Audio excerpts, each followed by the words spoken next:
你从小就在我身边，我知你成熟可靠，但是他关系重大，若出半点差错，影响大局，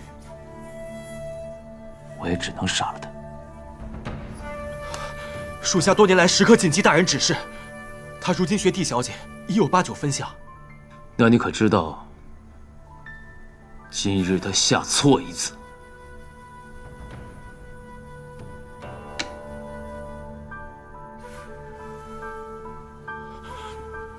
属下每日督促他学习也很是勤勉，只是他的悟性终究不如帝小姐。无妨。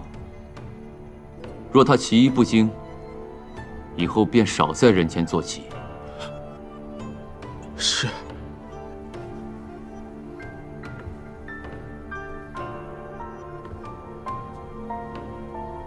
你要永远给我记得，她是我的一颗棋子，一颗非常重要的棋子。我不允许任何人破坏我布好的局。属下铭记在心。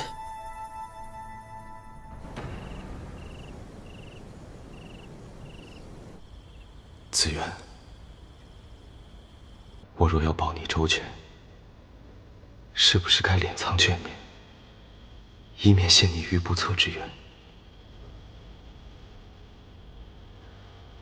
旁人知道是近乡情怯，却不知我连见一面也要千丝毁缕。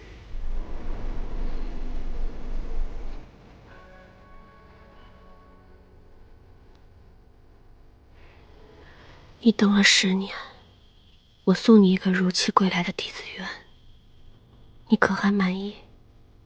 会不会失望？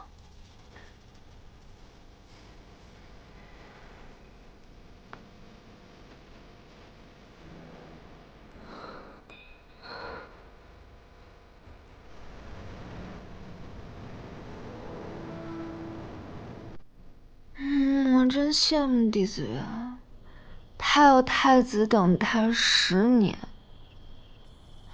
还有那么温柔，又疼爱他的明熙哥哥。不过，我就是他，他就是我，他有的我也会有，他没有的，我一样也会有。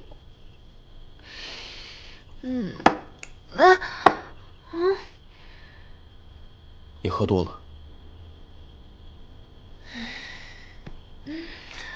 亲，你也喝一杯。我第一次喝酒，原来这酒真好喝。你别喝了。亲，我尝过了甜，就不想再吃苦了。我想成为真正的弟子渊，大晋的太子妃，京城中最让人羡慕的日子。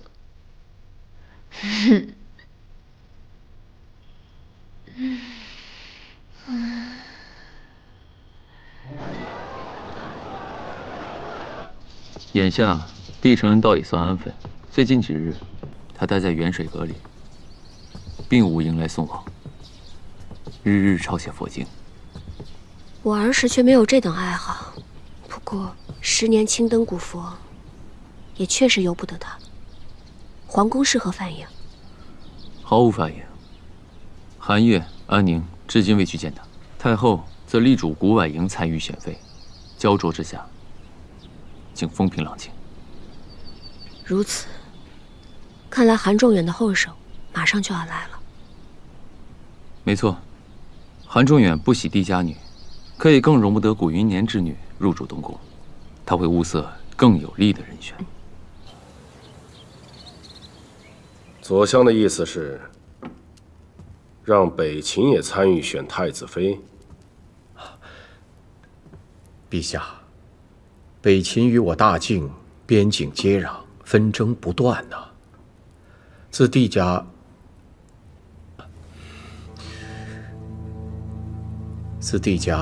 勾结北秦，全族被诛之后，我大晋与北秦通商交好，使得边境安宁。可只不过什么？依臣所知，北秦自前年起旱灾严重，边境纷争复有加剧。若此次能借太子选妃之事，缓和两国邦交，避免纷争，对我大晋及子民，未尝不是一桩好事。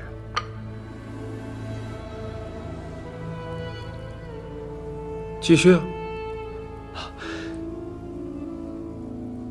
北秦的莫双公主正值韶华之年，出落得亭亭玉立，也与太子极为相配。好，那就宣诏请北秦公主参选太子妃。更多人参选太子妃，反而会分散大家对你的注意力，你就更安全。只要有假的弟子缘在，无论谁看我都是一介水匪任安乐。垂涎太子的美色和权贵，直奔太子妃而来。谁会知道我才是真正的弟子缘？子源，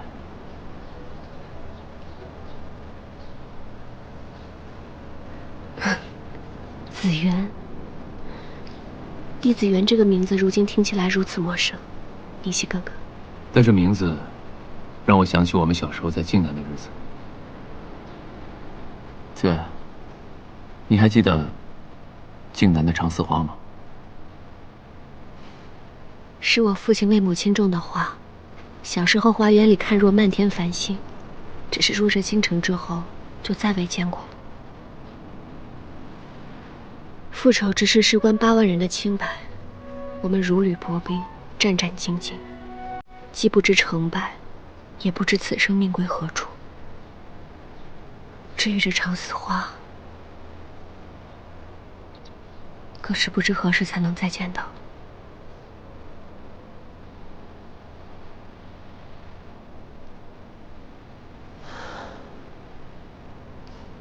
明熙哥哥，我先回去了。好。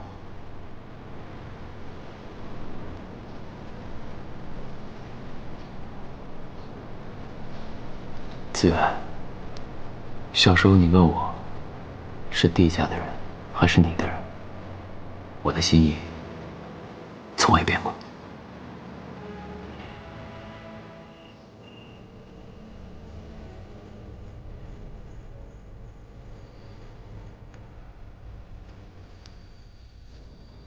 你究竟在想什么？殿下，怎么自言自语啊？这没别人啊。子源归京，唯一登门的，就是他的旧尉骆明熙。他受了莫大的折辱，改名下山。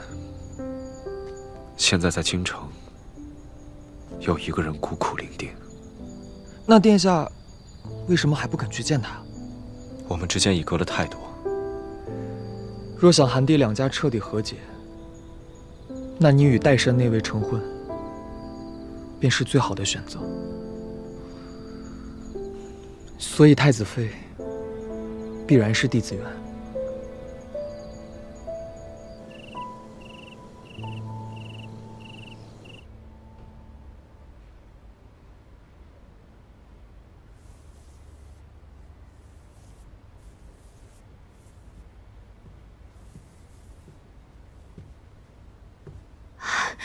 太后可是有消息，要宣我入宫了。你抄再多的佛经，也是讨不到太后欢心的。我既不是权倾朝野的忠义侯之女，也不是金尊玉贵的北秦公主。一个罪臣之女，除了能诵一些自己手抄的佛经之外，还能如何？过去的旧事，今日可温习过了？背了10年，早就熟记于心了，连与他最亲近的骆明熙不都没有起疑吗？朝堂中人深不可测，你切不可掉以轻心。母亲，我知道你是为了我好，我抄完这份便去背。如今太子殿下非我不娶，与他自幼交好的骆明熙也对我照拂有加，只要我讨得陛下和太后的喜爱，太子妃之位就非我莫属了。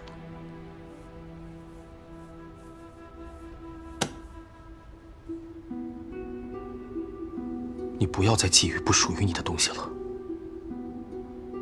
可岱山上的10年囚禁，和如今的奚落和轻贱，就本该属于我吗？狄小姐，太后宫里来人了。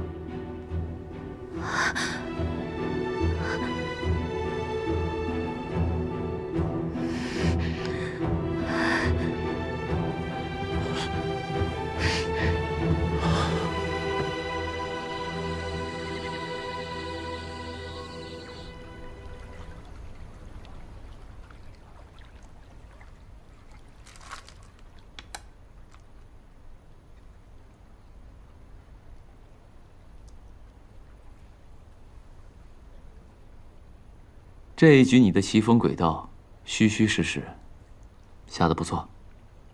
然而比起大人，还是棋差一招，最终落得满盘皆输。要是帝承恩啊，有你1半的悟性，我也就安心了。或许那位棋艺不高，并非悟性的缘故。千月阁的消息，他将这些时日手抄的佛经送去了太后宫里。那这么看来，他所图的不仅是自由。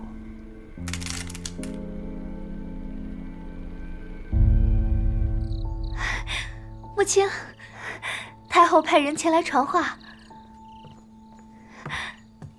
太后夸我字好，要我为新建的刑部大牢题字。她终于认可我了。你可知道刑部大牢是由靖安侯府改建的？靖安侯府荒废了这么多年，现在不正好是物尽其用的时候吗？你如今是弟子园，靖安侯府是你的旧居。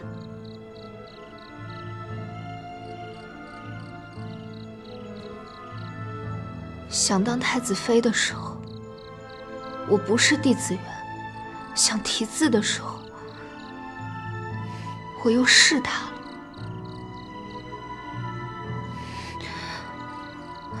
母亲，眼下太子殿下迟迟不来见我，太后也因我身份作此刁难，万一我夹在中间两头得罪了，我就要重新被遣回岱山，从此我就永无下山之日了。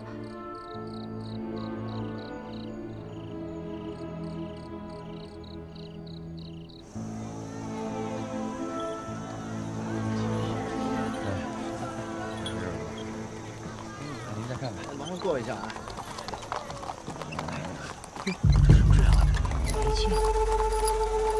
将军，你怎么了？北秦人来了。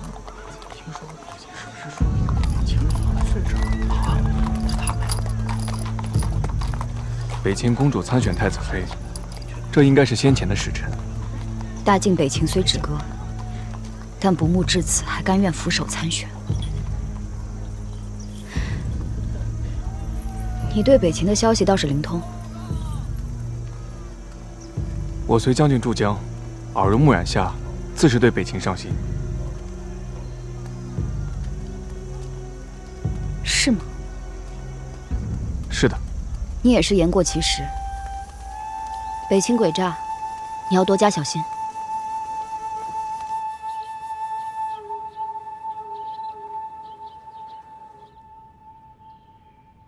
听闻他病了，你还推脱，不肯见他一面。你对他也是狠得下心呢。你觉得他是真的生病？靖安侯府改建让他来题字，如此作践于他，相比改名，有过不及。所以如今朝臣上奏，此事算是暂且结果。只是若非子元非要给太后送些佛经，也不至于引火烧身。不过我是没资格说什么。当年若不是我将帝家旧剑献给陛下，如今我哪有资格坐在这儿跟你促膝长谈呢？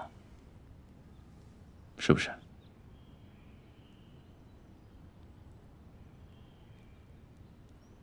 经历此事，我反而确信，他心性即便10年磨砺也未改变，改名也只是一时权宜。他到底是不能跟这弥天血债和解。我听你这话暗示颇多啊。你是觉得我骆家的归顺也是权宜之举，并非真心实意臣服于当今的陛下吗？你我皆是局外人，与他的亲历，岂可相比？看来殿下因此怯于见他。其实你当初将他保下来，已属皇家厚德仁慈。如今倒实在不必将太子妃允诺贯彻到底。骆明熙，你在激我。我对子元从来不语，只是眼下他已归京，我更需筹谋周全，好保全他的太子妃之位。如何去做？接下来宫中将举办选妃大宴，在这之前，他若是能不惹人注目，一切便能水到渠成。如何哀悼？是啊，度日如年。但我若迫不及待，他必成众人眼中钉。殿下派去的暗卫，可也拦不住太后的懿旨。我的暗卫，似乎总是派的不够妥当。指安乐吗？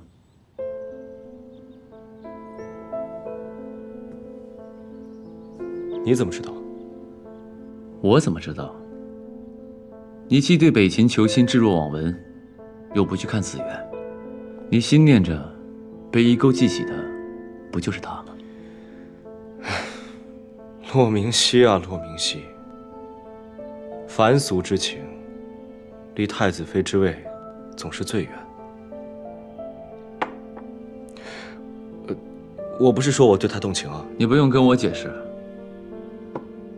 不过我要提醒你，眼下选妃纷争，毕竟关乎江山社稷严根，人人都想入这个局，人人都有图谋。你想想，若是你因各种顾虑不愿意出面的话，他便不在风口浪尖之上，也有可能被有些人溺于水面之下。人心呐，从来莫测，多考虑清楚吧。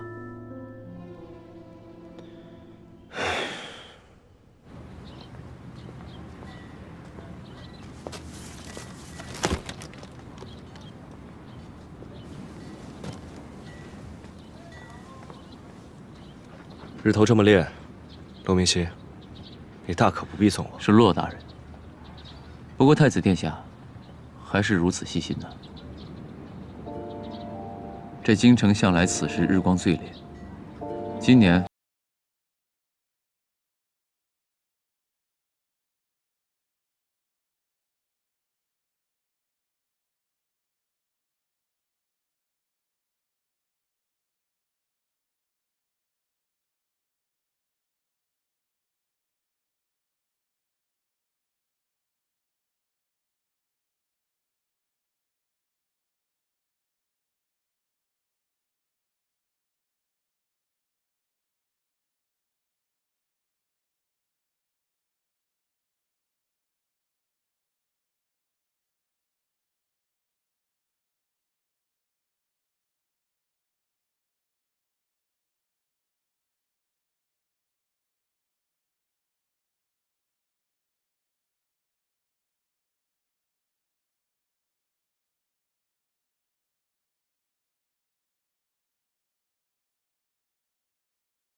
殿下，你刚迎来帝小姐，眼下又多了一位北秦的太子妃候选人，可是欢喜的紧啊！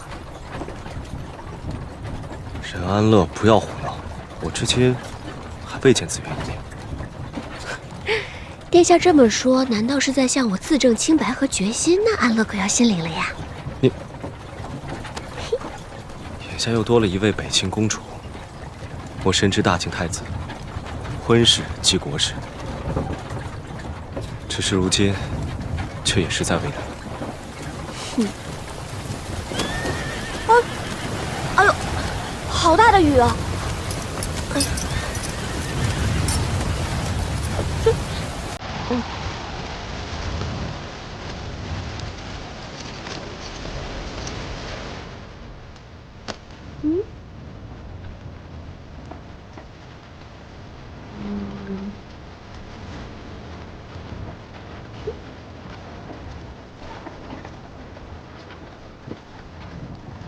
太子殿下嘴上为难，人还是主动的倒向了安乐这边啊。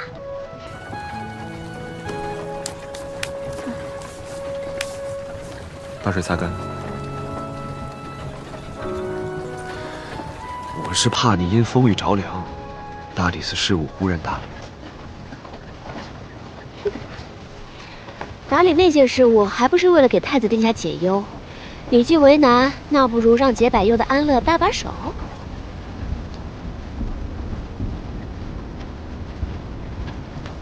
那不如这样吧，听闻北秦公主到了之后，陛下将为你举办一场隆重的选妃大宴。为防止你怯场，明日我们在凌香楼演练一番，你觉得如何啊？荒唐！毕竟选妃宴上，殿下眼里可就未必有我这个任安乐了。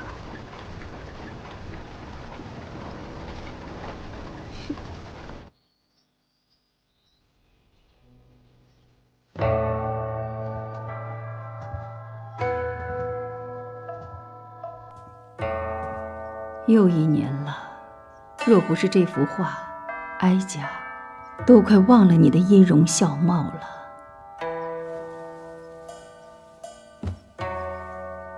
13年前你离去时，也是这种糟糕透顶的天气。当时我就在这里苦苦的等，谁知道等来的却是你的遗照。如今，连帝家孤女都下山了，你是不是想让我善待她？为了帝家那个女人，你一向最是偏袒他们，可你从未惦念过我一分。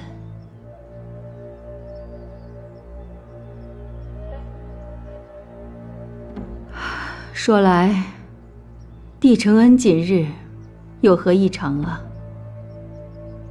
他虽侥幸逃过题词，但诵的佛经倒是比之前更认真了些。哼，究竟是虎是猫，哀家还得亲自瞧瞧。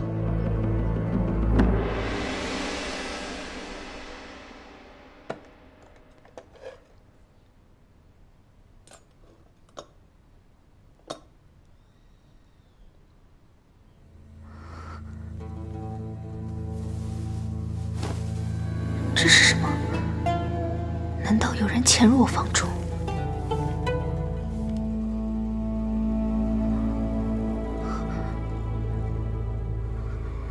帝小姐，什么事？帝小姐，太后娘娘传来懿旨，让你过去见她。太后娘娘愿意见我了，想必是对我的字很满意。皇家这道门，终究还是为我打开了。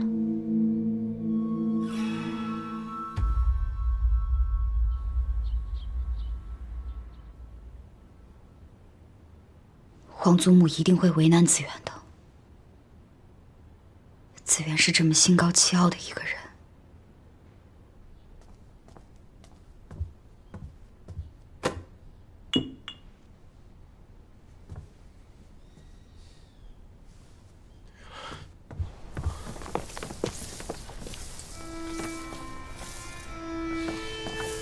帝小姐呢？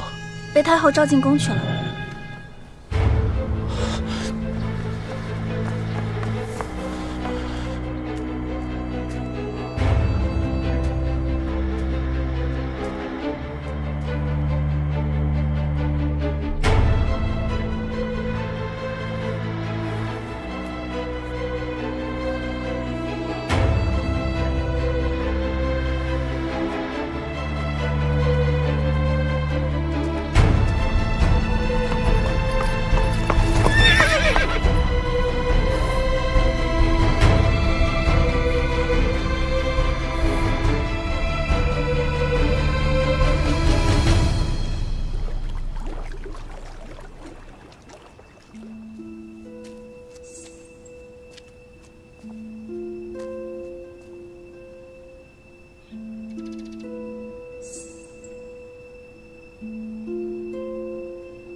哀家一心礼佛，倒是忘了你还在这跪着呢，委屈你了。起来吧。太后能见承恩，是承恩的荣幸，跪再久都不会有怨言。今日哀家把你叫来，你可知今日是什么日子？今日是太祖的忌日。承恩这些年一直在岱山上手抄佛经，一是为了太后祈福，二是为了祈愿太祖保佑大晋江山万年。是吗？是。拿来，给哀家看看。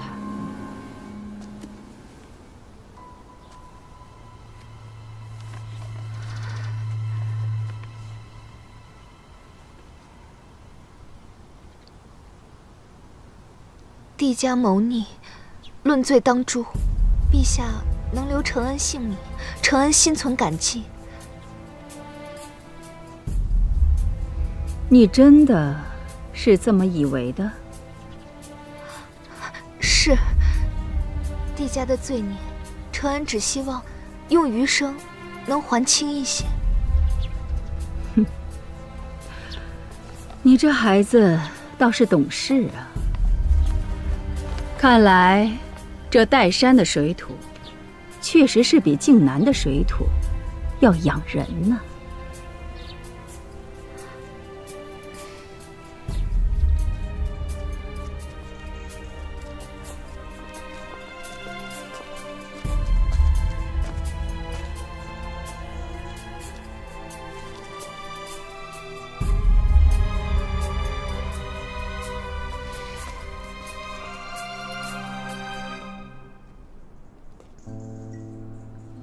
子渊，这不是你，你怎么可能会变成如今这副模样？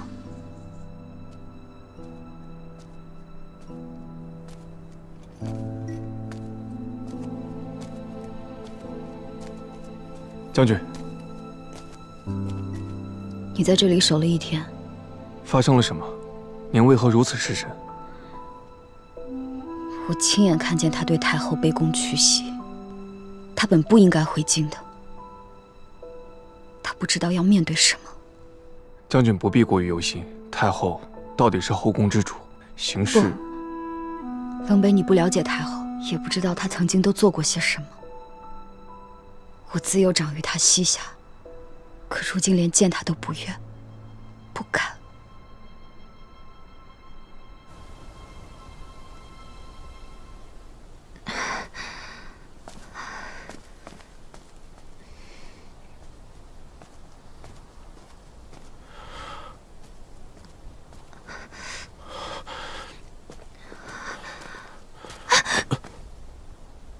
你没事吧？无妨，只是在太后寝宫外跪得有些久了。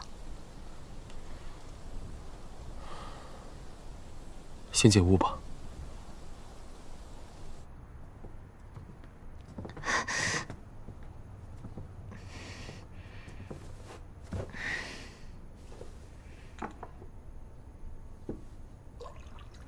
为什么擅自进宫？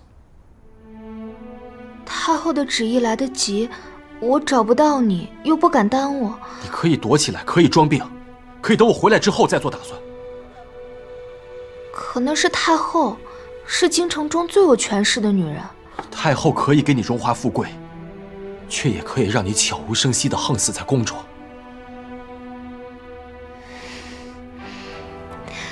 那就算我受伤了，不是还有你保护我吗？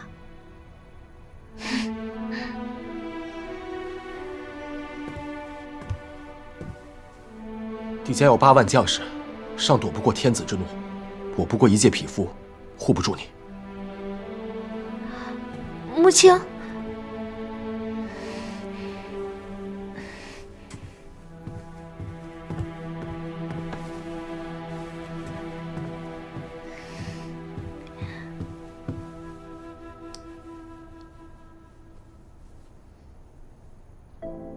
母亲，我入京时看到别的侍卫剑上都有这个，我就想，别人有的东西，你也要有。你每日深夜才睡，就是为了编织此物？我身世孤苦，直到上了岱山遇见了你，才算是有了亲人。我病了是你照顾我，我想摘挂到树上的风筝，是你背着我。就连我第一次来月氏，害怕的不知所以，也是你安慰我。我不知京城有多大多危险，但在我小小的世界里，你就是无所不能的英雄。穆青，我可以一直依靠你，对吗？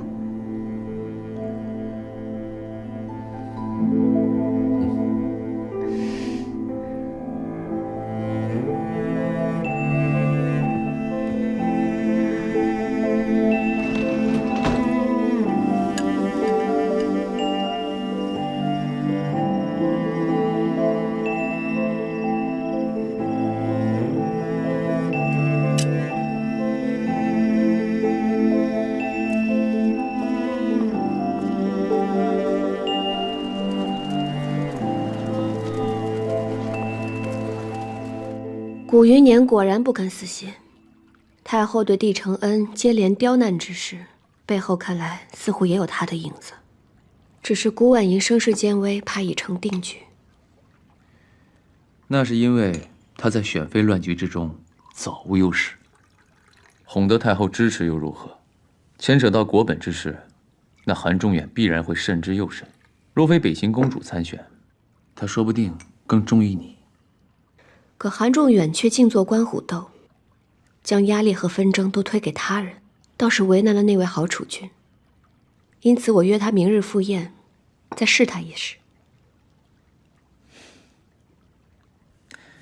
这个不妨先熟悉一下如今各朝臣的动向。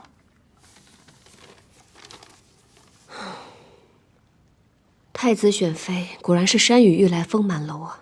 这些动作，包括左相，本不足为道，但却可能逼得帝承恩去铤而走险。太后显示对我不满，太子迟迟不来见我，我不能再等，我必须主动出击。今日我需出门一趟。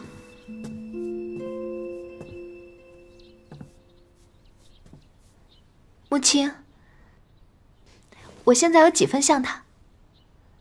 形似，神却不似。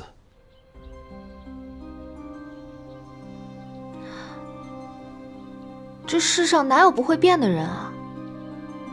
听说安宁公主小时候也是娇滴滴、怯生生的，现在不也成了豪放不羁的将军吗？那可是岱山10年呢。他们该不会奢望还能赢回一个骄傲如初的嫡子园吧？无论如何，你踏出这扇门要面对的不是我，你自己要小心。穆青，我知道，这世上我再也遇不到比你对我更好的人了。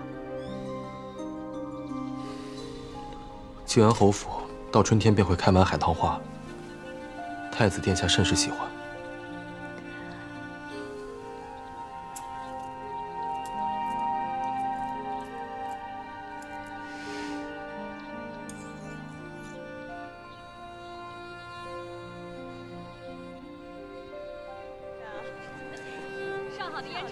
殿下，帝小姐都已经下山了，你为何还要继续收帝家的东西啊？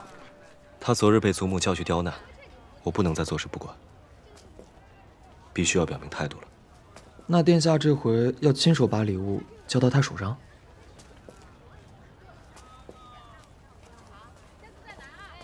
殿下，帝家家主的字画被一位姑娘看上了。姑娘？不会又是安乐姐吧？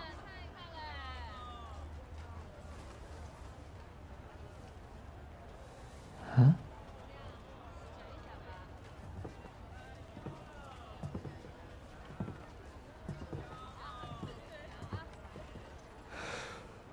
冒昧打扰，此物对我来说意义重大，不知姑娘可否将它相让于我？此字对我来说也意义非凡，乃是我姑祖母亲笔所书。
是我没能照顾好的。是禁言无福，我没能看他长大，与殿下无关。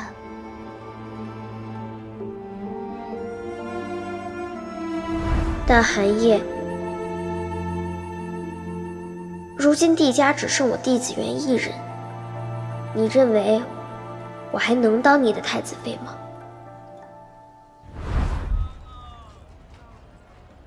殿下，我们久别重逢，可否送承恩回家？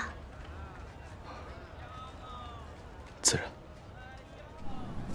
殿下慢走。殿下，您可算出来了。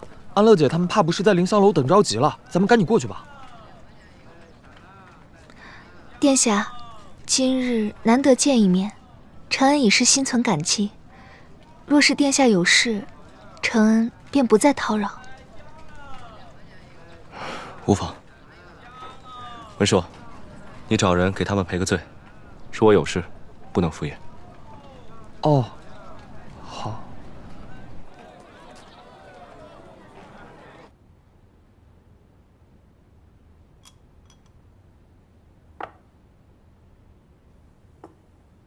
太子哥哥平日从不迟到，怎么今日去采薇轩去了这么久？想必在这席上有他不敢喝的酒，不想见的人吧。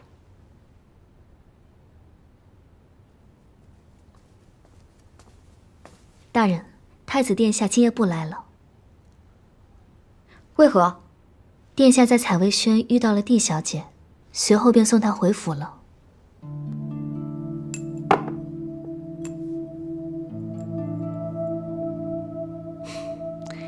看来我猜的没错，原来在这采薇轩才有殿下想见的人呀。下次再见到殿下的时候，应该是要喝他和帝小姐的喜酒了吧？安乐，我始终相信你和哥哥才是良配。至于紫园，你无需过多介怀。你放心，我既然能拿出这3万水师来求太子妃的位置，我定然不会轻易放弃。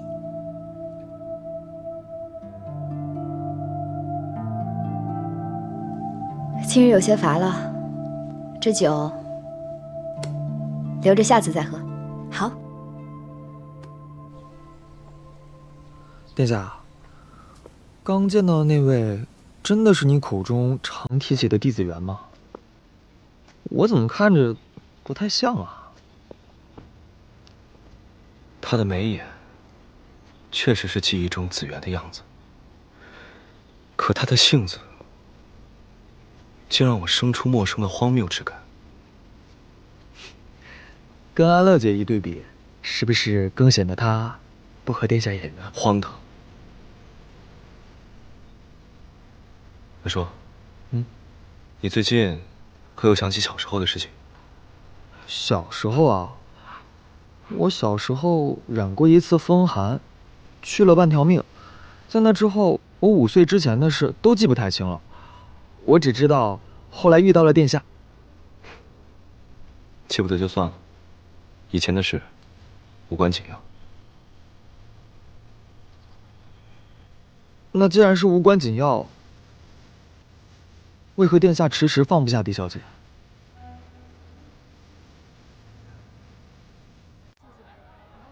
殿下与帝承恩在采薇轩的事，已经传得京城中人尽皆知。众人都念及他10年的圈禁之苦和殿下数10年的执着，都感叹2人缘苦情坚。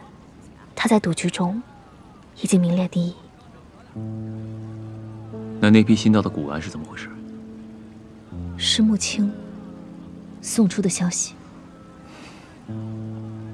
你先下去吧。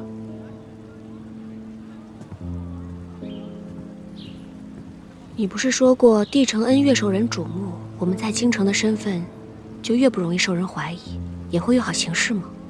为何你现在看起来忧心忡忡？问题是，这并非我布的局，他已经脱离了我的掌控。区一个孤女罢了，成为不了我们的变数。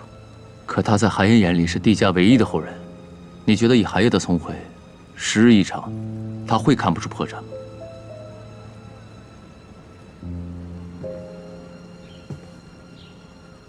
不过，这也未必是件坏事。舞弊案和江南水灾案之后，古余年在京城的势力一落千丈。如果他想东山再起，也只能全力谋划着东宫妃位。如今北秦公主未到，帝承恩的声势最大，再加上10年前的旧事让古余年有所忌惮，我们不如这个时候除掉帝承恩，再嫁祸给古余年。不可。我们的刀要对准敌人，而不是无辜之人。既已入局，哪来无辜之人？他帝承恩今日能算计寒夜，明日就会为了太子妃之位算计你。他本就是无辜之人，是我们把他卷入这局中。如果他非要争这太子妃之位，那也是因为我们把他逼到了这一步而已。但人心叵测，你想想，当年帝家就是把江山让给了韩家，但最后还是落得满门抄斩。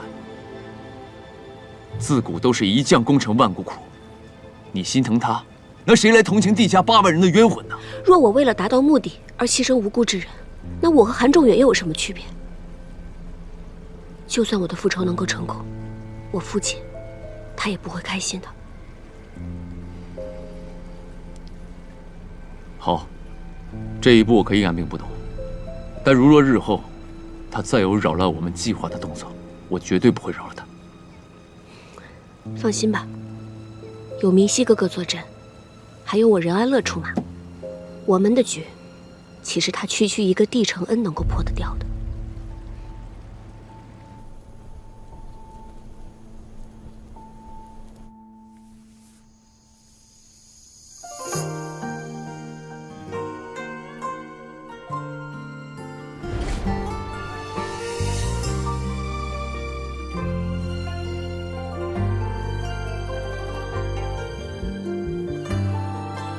我叫任安乐，我是来当太子妃的。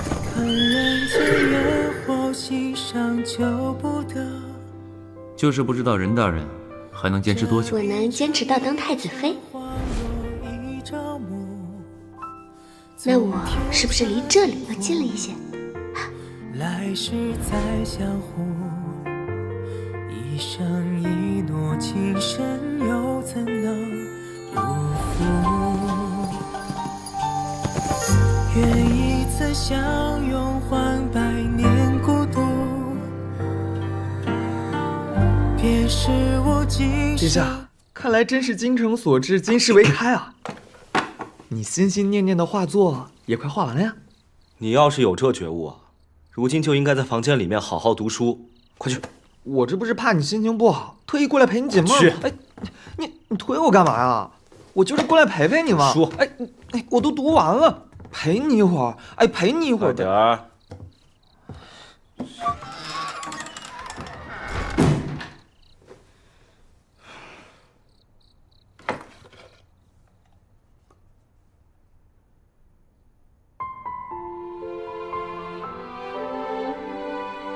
差一点画成了他的模样，只是可惜，他不是子源。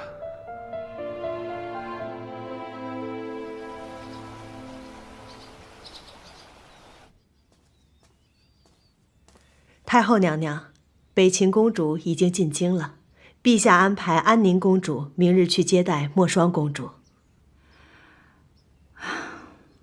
安宁自小与我亲近，可自打10年前生了那场大病后，就与我格外生分了。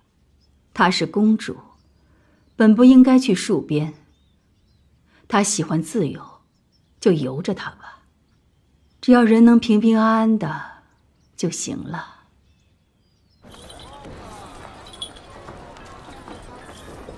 你说这北秦公主刚来，就溜到了集市上？据说这北秦的公主是听闻咱们大境的集市热闹非凡，所以才想出来看看。看来你对我的话倒是上心啊，竟特意打探消息。北秦此番求亲，细想着实扑朔迷离，属下当然要尽力去查探。等接到了他，再试口风。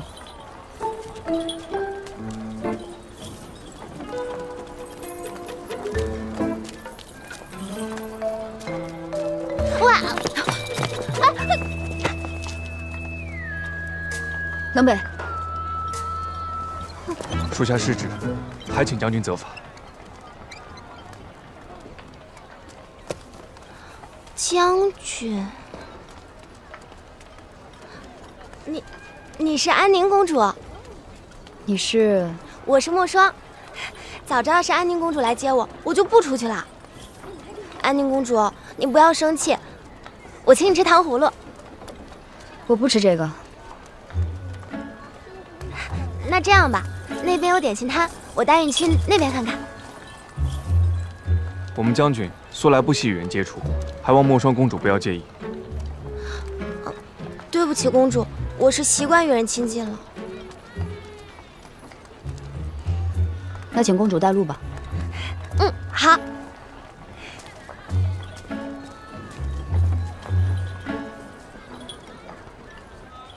真好吃。莫双公主买这么多点心，都自己吃？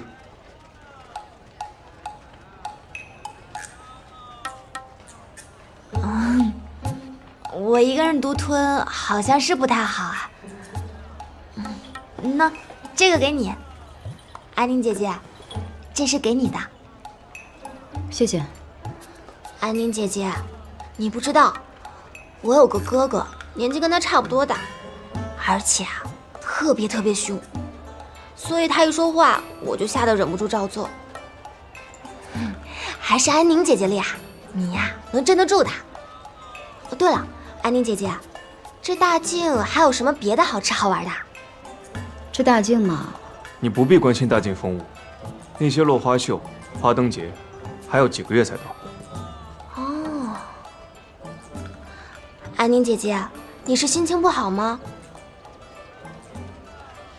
那要不然我来替安宁姐姐解忧吧。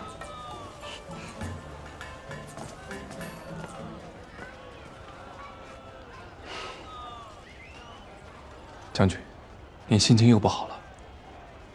我只是不能接受，他是北秦人。你们看，这两个哪个好看？嗯，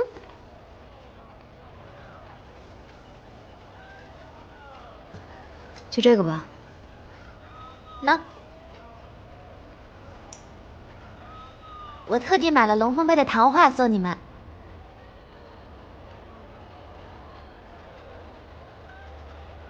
什么龙凤不龙凤的，糖就是糖。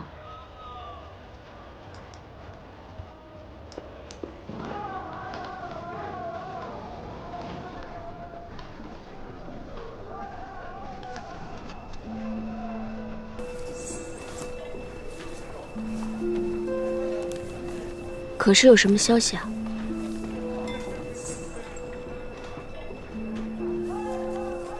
太子妃赌局，莫霜公主有人下了重注。看来又多了一位强劲的对手啊！得找时间见识见识这位北秦的公主才是。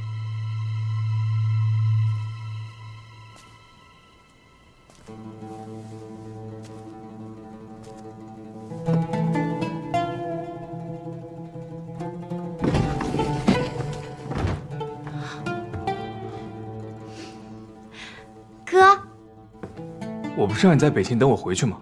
你怎么来了？不是哥哥，你让我来大境嫁人的吗？难道是有人假传了我的书信？哥哥，就是没想到你这么快就来了。不行，我还是只想陪在哥哥你身边。哥哥虽然不能每天都陪着你，但是我一定会保护好你，绝对不会让你嫁给大境太子的。啊？因为这个大境太子啊，很丑。哦，那好，我不嫁，我听哥哥的。其实政治啊，都是靠实力说话，和亲只是下策。算了，国事复杂，你还是知道的越少越好。国事莫霜的确不知道，但是莫霜知道明天是内城大集，肯定很热闹。不许去。街上人多，危险。可是是安乐姐姐约我去的，我听那个说书的人说，她又会剿水匪，又会破大案，她这么厉害，肯定能保护我。任安乐？他想干什么？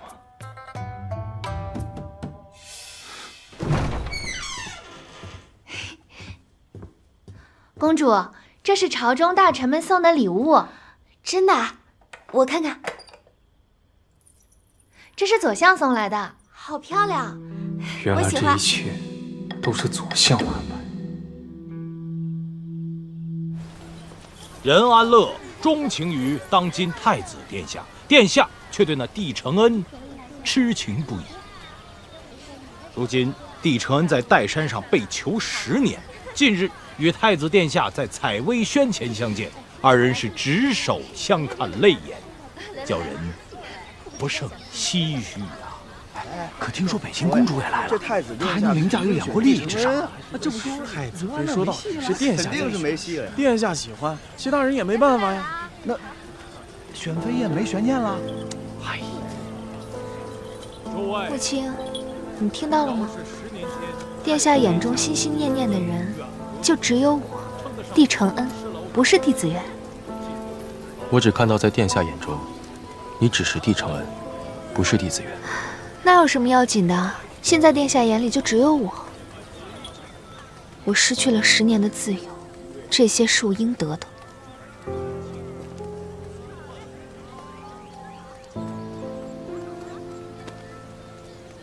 母亲，你的眼里也只能有我。我们现在去哪儿？去见安宁公主。她又是接待北秦公主，又是重压任安乐的。若她能改支持我，我离太子妃之位就更近了一步。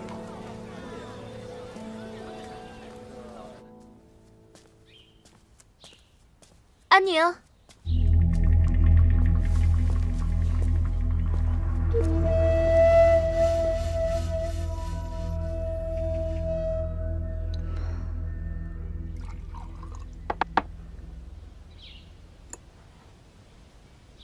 子元，我是承恩，你可千万不要叫错。承恩，你怎么来了？我来了这么久，迟迟也见不到你。近日在采薇轩见到殿下，便想着来看看你。太子哥哥对你的执着只关乎承诺，你也不要多想了。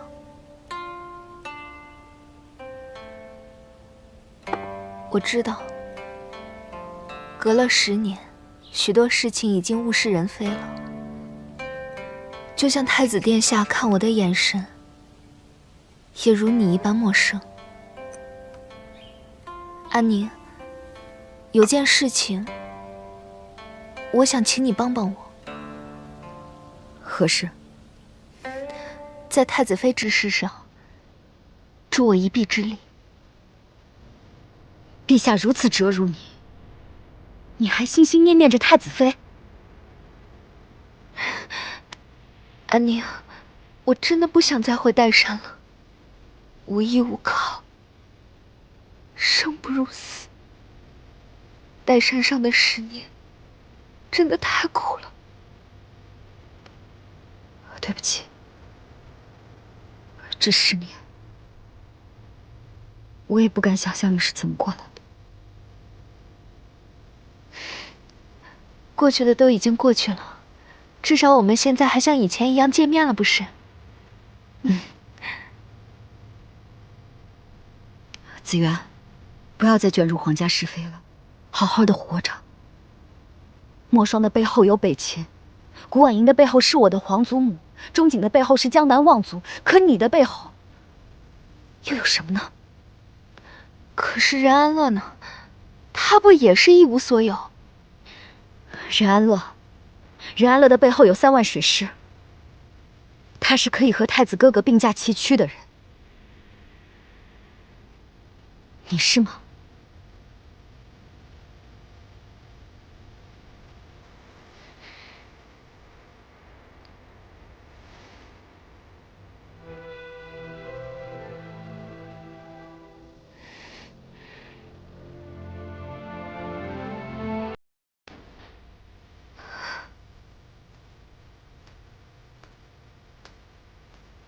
紫渊，原谅我对你说了狠话，因为我绝对不能再让你陷入陷阱。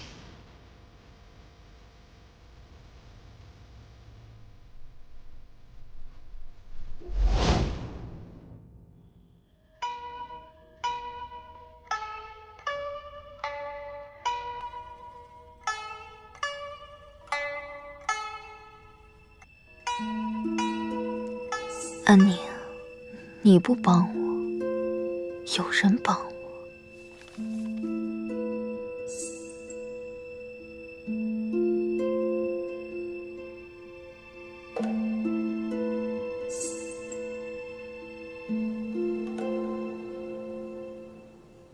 一介罪臣之女，在岱山上关了10年，仅靠一道遗旨就能够入围选妃之列，还是大热人选。侯爷莫急，她如今没有帝家军撑腰，一个孤女，就算在这京城，又能苟活到几时？我得到消息，帝承恩经常上街，街上车多人多，让她出个意外并不难。因江南与科考之事，陛下对我颇为厌烦，朝中重臣更是不少落井下石。如果此时动手，岂不授人以柄？侯爷所言极是。来看一看啊，胭脂水粉。小姐，看看有没有喜欢的。小姐，这个真适合你。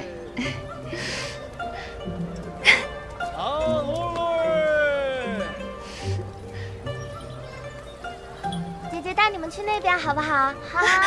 糖葫芦。够了吗？够了，可以回去了。母亲，你看，这些小朋友，还有那些姑娘们，他们多开心啊！这里哪有什么危险啊？你说，如果当初我没有上岱山，会不会跟他们一样幸福啊？不会。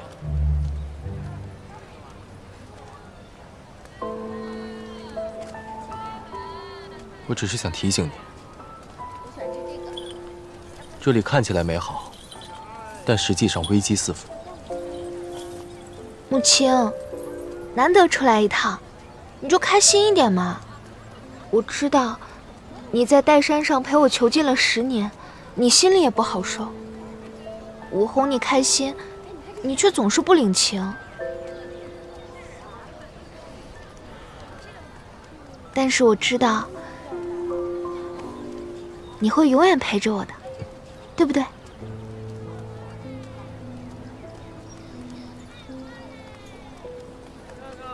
走吧。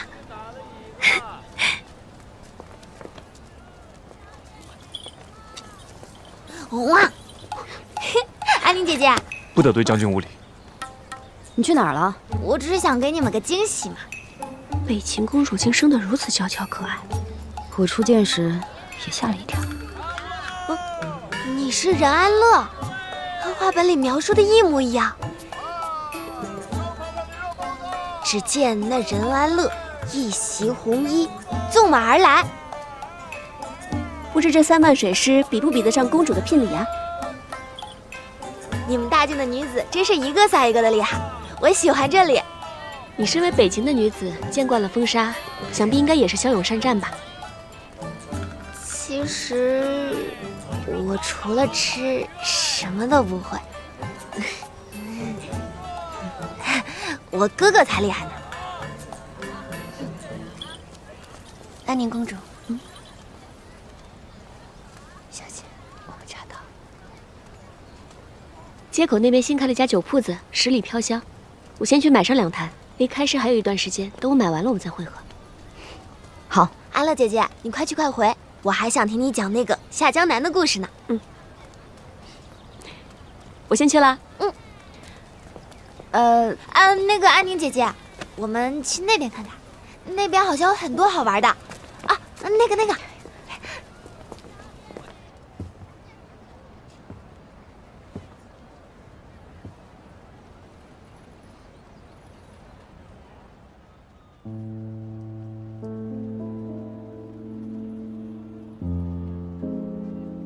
约我的人怎么还没出现？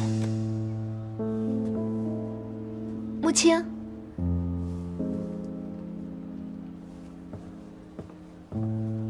我听说右边街口的点心铺是京中第一，可是要排很长的队，我走的有点累了，你去帮我买好不好？好。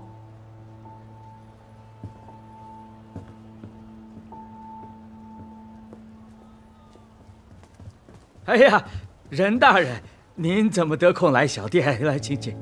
随便看看，店家你去忙吧。好，那任大人请随意，请随意。你是任安乐？正是在下，我是任安乐。未曾想到会在这里遇到帝小姐。你认得我？帝小姐名声在外，谁人不识啊？帝小姐这10年在岱山上过得可还好？山中寂寥，日日伴我的只有晨钟暮鼓、青灯古佛。不过好在有太子殿下送我的一些新鲜小玩意儿，不至于太过寂寞。这10年来，你辛苦了。这些都是过去的事了。此来采薇轩，我还有别的事情。任大人，失陪了。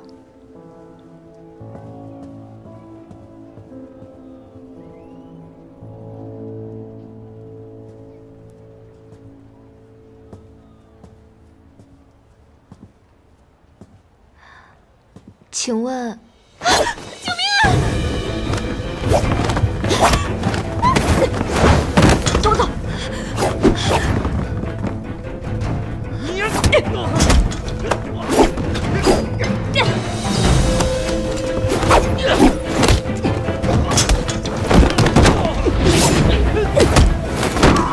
护着他。你没事吧？走。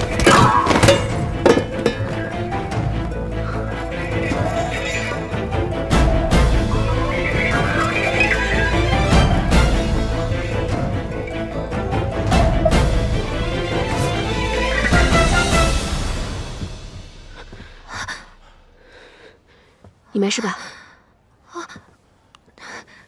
多谢任大人救命之恩。任大人，多谢任大人出手相助。你今日究竟为何来采薇轩？京城中我能来的地方，也就只有采薇轩了。算了，此地很危险。既然你的人已经到了，就先赶紧回去吧。多谢了。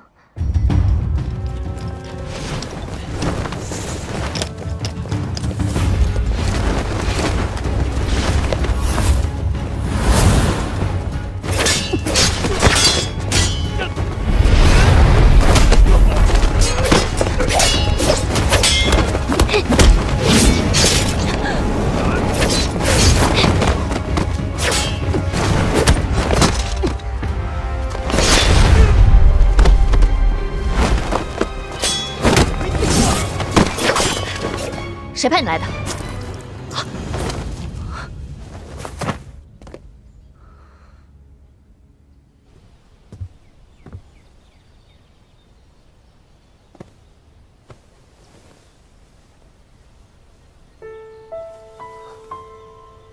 千月阁，你还好吧？你怎么突然回来了？刚刚在街上突然有人给我这个，我便回来了。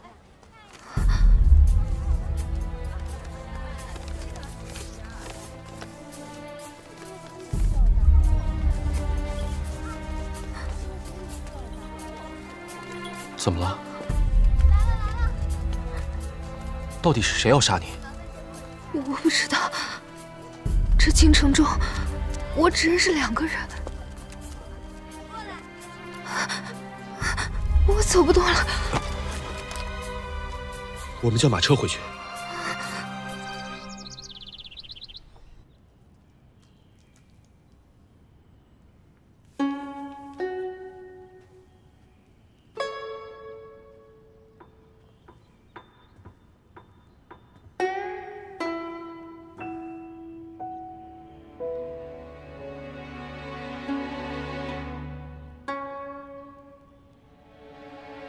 既然画不出模样，那倒不如不画了，又何必暗自神伤啊？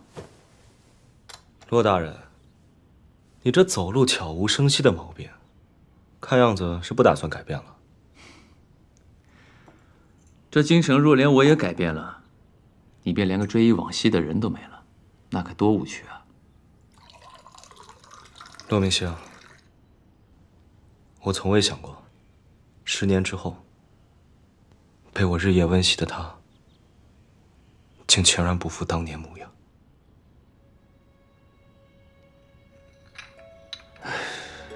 也是，岱山上的囚禁之苦，我身为太子，岂能感同身受？无论他变成什么模样，他都是嫡子园。听太子这意思，任安乐的3万水师，你是打算辜负了？骆明熙，在京城里，这番话也只能对你坦诚。我确实对任安乐心动了，但身为储君，最难以做到的便是随心而活。这一生，紫渊要什么，我都会给。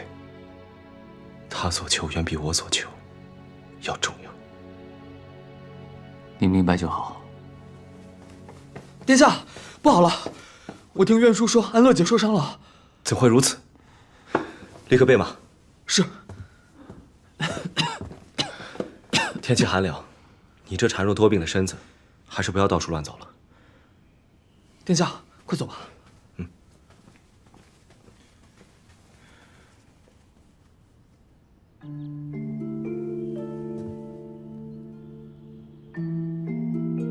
寒夜，你终究还是口是心非啊！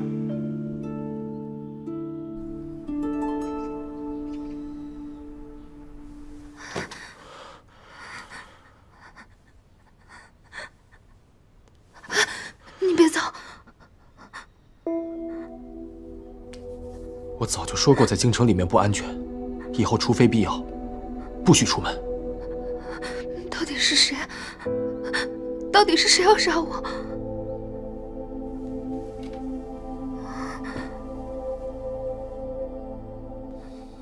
此事不宜声张。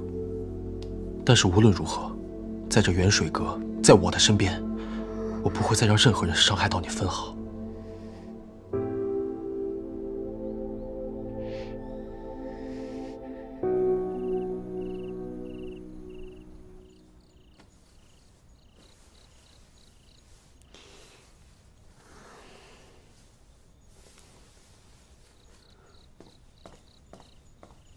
见过太子殿下。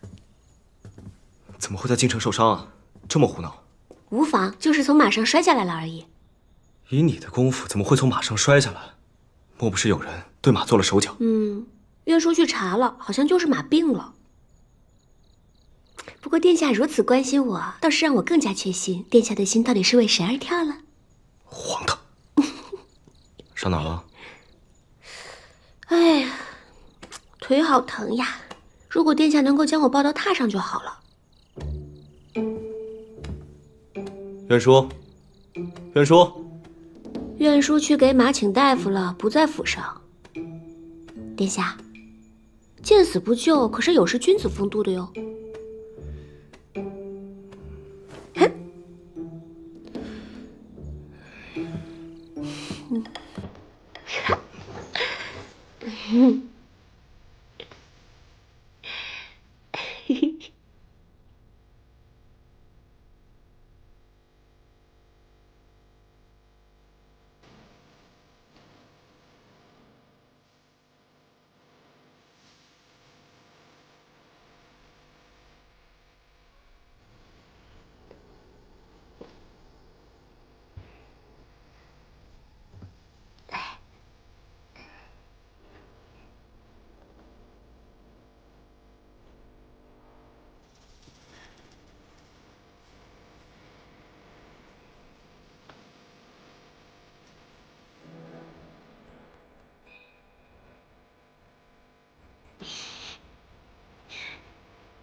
安乐姐姐，我听说你受伤了。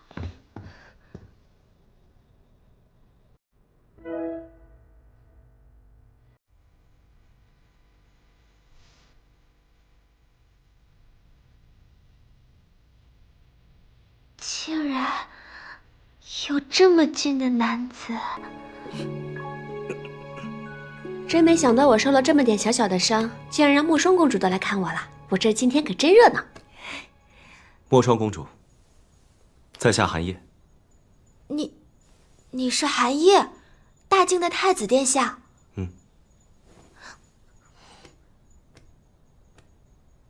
你也太风度翩翩了吧！你们大晋的男子都这般风度出众吗？啊，莫霜公主，这话你可说错了。普通的男子哪会像太子殿下这般英俊呢？任安乐，当着北秦公主的面不要胡说。对了，安乐姐姐，你的伤严重吗？不严重。哎呀，就是我的手受了点小小的伤。任安乐，哎呀，有点困了。哎，殿下，你送莫霜公主回去吧。那好，安乐姐姐，我改日再来看你。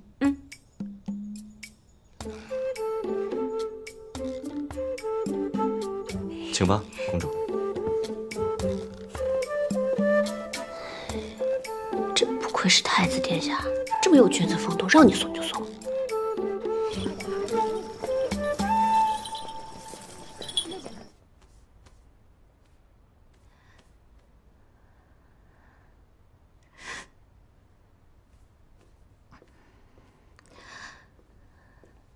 大人，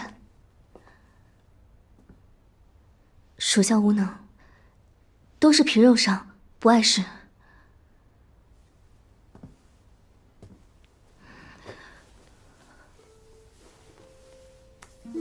别忘了我给你取名的用意。我悉心打磨你，不是为了让你受伤。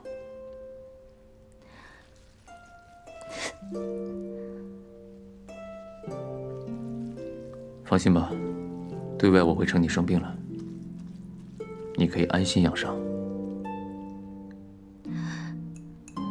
今日到底怎么回事？属下得到消息，说钟义侯意欲刺杀帝承恩，事出紧急，属下来不及汇报，我便独自前去阻拦。我赶到的时候，沈大人已经到了，是他拦住了帝承恩。那你这伤是怎么来的？属下是去追刺客的时候受的伤，但是最后他们都悉数自尽，无一活口。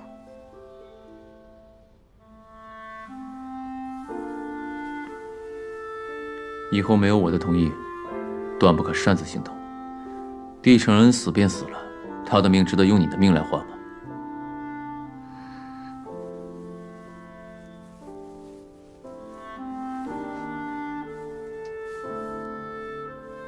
对了，大人，还有一事。等你伤好了再说。是。好好歇息，剩下的交给我。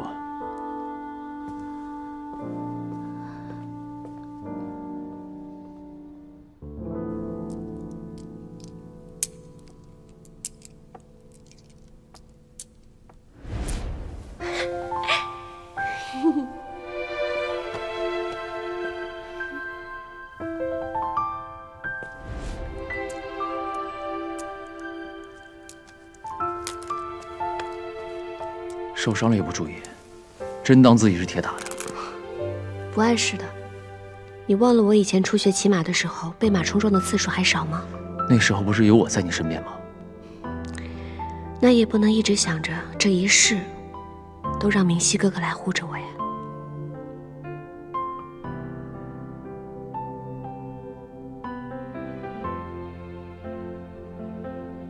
我问过袁术了，那马根本没病。到底怎么回事？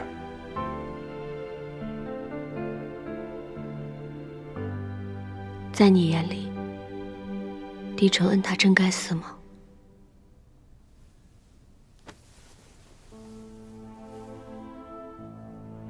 我们所行之事，一招不慎就满盘皆输。我不可能让他破坏我们布好的局。若不是院琴及时来报，说帝承恩可能会有危险，怕是他现在已经成为了剑下的亡魂。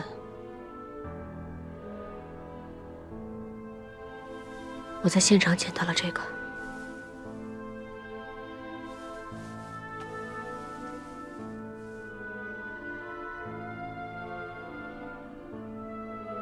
你是怀疑我派人去杀帝承恩？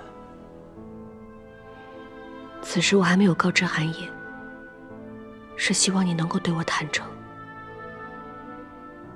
10年了，帝承恩可能已经不受控，但是我复仇，万万不可伤害其他无辜人的性命。这个世上哪有不费一兵一卒，不流半点鲜血就能胜利的战争？你什么时候变得跟寒夜一样天真了？明熙哥哥，你我都非常清楚，我帝家蒙冤而死，不是死于战火烽烟，而是死在他人的阴谋诡计之中。我就算要为我8万将士洗刷冤屈，我断然不可用这种方式来成全我自己。你累了，我改天再来看你。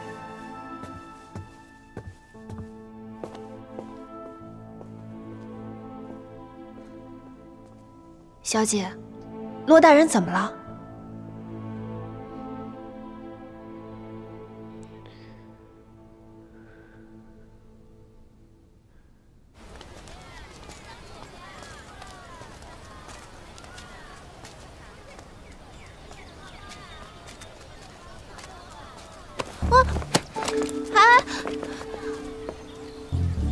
哥哥，你怎么在？嘘，小声点。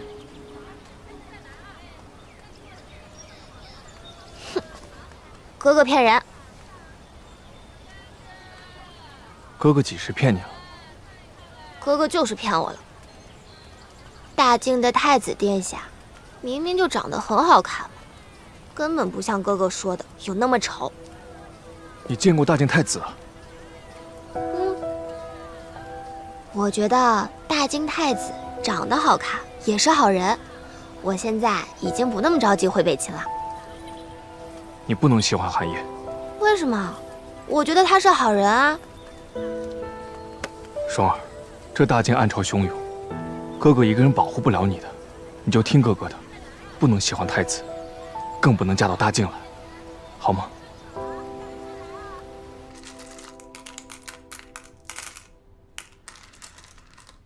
你的帝承恩毫发无损，我的人却身受重伤。这笔账你打算怎么还？对大人有所隐瞒，是属下的错。属下愿用自己的命来偿还。你的命？你的命早就是骆家的了。更何况现在你有了在意的人，你的命一文不值。他不过是个无知的可怜人，对大人而言微不足道。正是因为他无知，所以我才让你给我好好看着他。如果他给我乖乖听话，我便让他继续活着。是。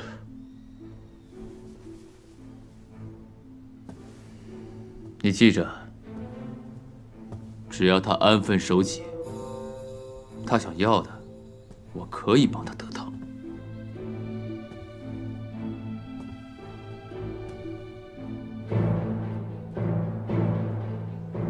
一旦入局，哪有什么真正的自由？身为妻子，终是无法挣脱布局人的掌控。